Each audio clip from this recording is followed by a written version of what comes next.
there shall be signs in the sun and in the moon and the stars, and upon the earth distress of nations, with perplexity, the sea and the waves roaring.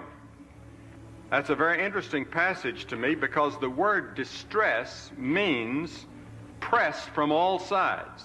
He said there's going to come a generation that will be pressed from all sides, and then the word perplexed means, in its Greek derivation, it means no way out. He said you'll find a generation that'll be pressed and no way out.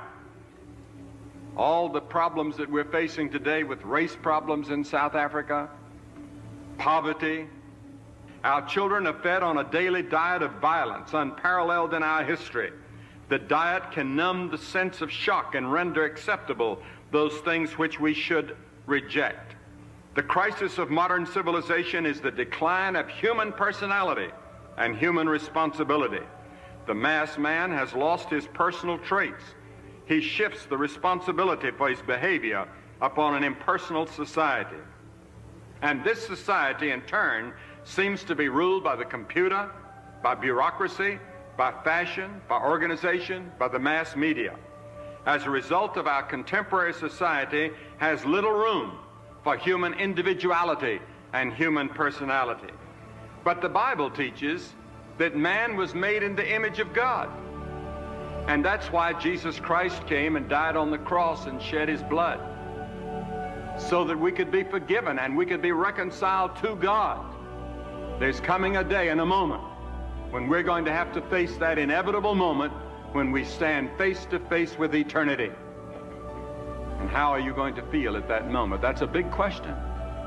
And to this great crisis, Jesus said, I am the resurrection and the life. He that believeth on me, though he were dead, yet shall he live. And whosoever liveth and believeth in me shall never die. I'm an optimist because I've read the last page of the Bible. Christ is going to come. The kingdom is going to come.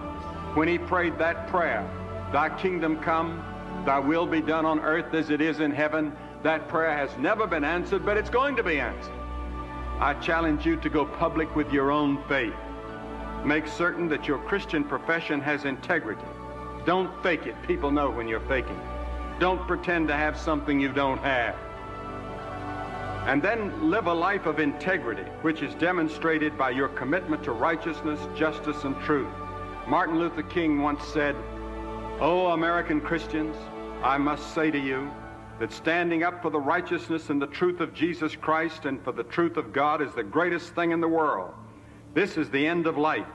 The end of life is not to be happy. The end of life is not to achieve pleasure and avoid pain. The end of life is to do the will of God, come what may." All of us have to admit here that technology, materialism, all the gods of materialism have failed. Let's turn to the true and the living God, and let's put it into practice in our states as we go back. In the words of Mother Teresa, let's do something beautiful for God.